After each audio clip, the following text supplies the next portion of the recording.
And is Malik going to be the guy as you go forward here, and are you preparing him to be the starter?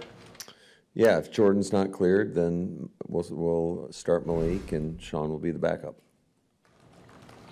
What's the possibility, if you say if Jordan isn't clear, what's the possibility of Jordan actually being ready for? I couldn't give you a percentage, but if he gets cleared, we'll give him every opportunity, like we always will. And you know he's doing everything in his power. I know he's spending a lot of time trying to get back as soon as possible, but certainly we're not going to put him in a position where if he can't protect himself that he'd go out there. When were you able to get clarity on the severity of Jordan's injury, and what was that plane? Was it before you left Brazil? When you came back, and what was that plane like? Well, I mean, it is what it is. There's no sense in trying to worry about something that's out of your control, and certainly I felt a little confident that he was, since he was moving, and he said obviously he was in pain, but until I wasn't going to even go there in my mind until I knew one way or the other, and thankfully we got some relatively good news. Stating the obvious, but just the relief when you did get that good news that it wasn't going to be a season-ending thing. A lot. So why Malik over Sean? Why Malik over Sean? Because that's Malik's on the roster, and that he's our number 2 quarterback, and that's the way we're going to roll. What did he do in the first week and a half picking up the offense that made you comfortable making him the backup on Friday? Because I know you said there was some conversation about what you were going to do there.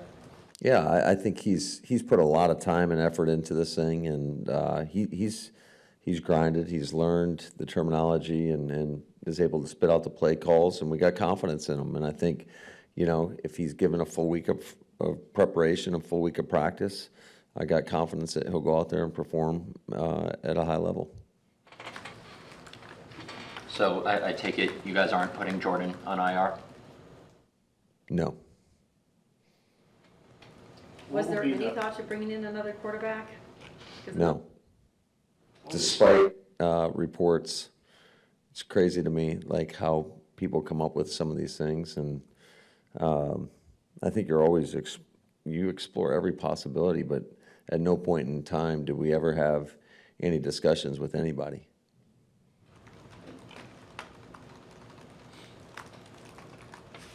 What would be the process like for knowing when it's time for Jordan to come back? So he has to be 100%. Is there a threshold where he just obviously has to protect himself, but if he's not full capacity, can he still play, or how do you gauge that?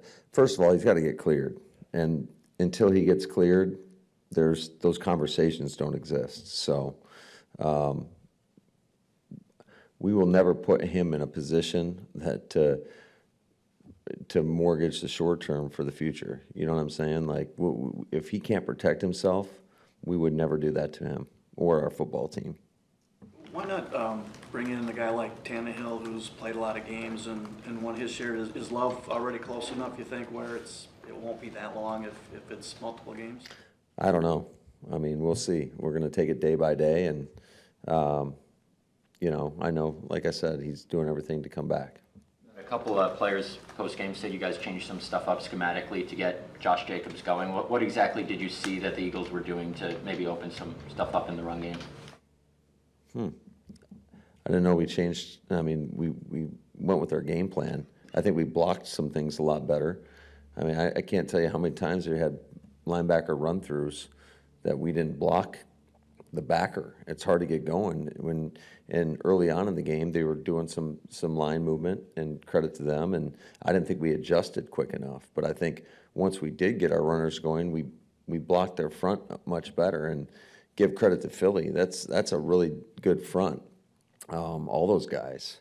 But yeah, I wouldn't say we may have tried some different running schemes, but that's almost every game. I think we got the gap scheme going a little bit, and that helped maybe slow down some of their movement.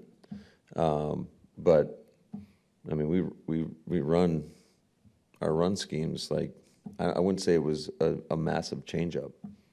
Along those lines, how much is that second half running that will give you confidence that you can lean on Josh and Emmanuel and so on? Well, every game's a new challenge, and I think if you look at Indy, again, another very disruptive front. I'm sure they're going to have a big emphasis on stopping the run after Houston ran the ball 40 times on them. So they'll be working hard on that. There's no doubt about it, which presents another challenge. The last kickoff, is that Keyshawn's call, whether he brings it out or I'm going to not? put that one on me, and that will not happen again. Why is that on you? Because obviously it didn't get it clearly communicated what we wanted to get done in that situation. But at no point do we ever want to, if a kick's 7 yards deep or whatever it is, and we have to jump to catch it, and it's the timing element. It's you get the ball at the 30-yard line. We were just trying to get in Hail Mary range, and those are valuable seconds. So obviously I wasn't clear in what we wanted, so that will not happen again. Going back to Malik, he's obviously, mobility is a huge part of his game, obviously. Is it any easier or harder to implement those aspects of the game plan compared to the passing tree and for a new guy that's coming in and learning the offense on the fly? I'm not following you, Ryan.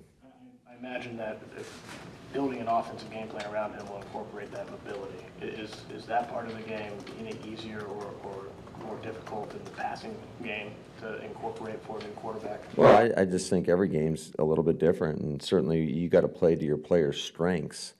So it's our job to try to come up with whatever we come up with in order to put him in a position to be successful. And whether that's, moving launch points or, straight drop back, whatever it may be, we always carry play actions every week. So we'll come up with whatever we feel like is going to give us the best possible opportunity to move the football. Matt, after the game, you said you guys as a staff did some things uncharacteristically. What did you mean by that, or what do you wish you would have done differently? Well, I think, it was evident on the first drive when we get called with 12 on the field. When we try to hurry up and catch them with 12 on the field, we can't sub in that situation. And we try to do a good job of holding our subs, but certainly, we got to see the huddle. I think there was some communication on the headsets, and I'm not saying, everything's important that we do, in my opinion. You never know. The game is just, the margin of error in our league is so small. So every mistake, whether it's execution or communication, whatever it may be, can cost you. And there was a couple things that happened, more so on the headset, and specifically at the end of the game. The kickoff is a great example where I was upset with the communication. So I put that always on myself, and how can I be better and make sure that we clearly articulate what we're trying to get done, and so we don't put ourselves in those situations. Kenny said after the game that the rush plan was basically just power rush to keep Jalen Hurts in the pocket. Is there a similar approach that you need to have with this guy this weekend? Do you see a similar challenge with Anthony Richardson? Well, I think I thought for the most part, and I thought we kept him in the pocket for the most part until there was a couple plays on the last drive where he was able to use his legs and get out and move the sticks. But yeah, that was part of the plan, was try to keep him in the pocket. And like I said, I thought for 3.5 quarters we did a pretty good job of that. And certainly when you do that, at times you're going to sacrifice, especially when you have a 4-man rush, you're going to sacrifice the ability to put pressure on them. I thought other times when we did bring pressure, we were able to hit the quarterback. A couple of those, I thought we should have been off the field, and, give credit to them. They made some plays. The QB stuff aside, how are you and the team doing just in recuperating from this trip? How did you spend the weekend yourself and also the players? Yeah, so we gave the players off the weekend. As a staff, we came in on Sunday, and then there was an optional lift for those guys, and I think half the team came in on Sunday. But I would tell you that it's a little different than, I would say, going over to Europe when you're on a totally different body clock. The fact that you can stay on your same body clock, and we had a great airplane where we had like 60 lay-down seats or whatever, and so I think a lot of our guys were able to rest not only on the way there but on the way back. We asked you a few times about Luke Musgrave during training camp, and then on Friday, I think it was 64-17 or something like that, snaps wise between him and Tucker. What was the thinking there? Just, I think we're going to continue to get work both of those guys in, and certainly there's going to be some games that maybe Tuck plays a little bit more than Luke and vice versa. That's just how it played out. Dissatisfaction with Luke's preparation, 17 snaps isn't very many. No, I know, but we weren't in 12 personnel very much either. What's a reasonable percentage of the playbook for Malik Willis to know going into week 2 of the season? Yeah, I would never, I can't answer that. Like, to put a percentage on it, I think it's reasonable to know that he'll know 100% of the game plan. How much do you have to tweak, adjust the offense for Malik, or just gonna go with what you guys got? Would you want us to roll out the game plan for everybody? Yeah, I know. No, I think that, we're going to try to play to his strengths and put him in the best position possible and put our team in the best position possible. You said a couple weeks ago, though, I think, when we were talking about him getting acclimated, that it is easier to pare it down for a game plan than just knowing the entire scope of the offense, right? Does that make it more manageable, I would imagine, this week? Yeah, I think absolutely. I think he had a good grasp of it last week. Otherwise, we wouldn't have put him in that position.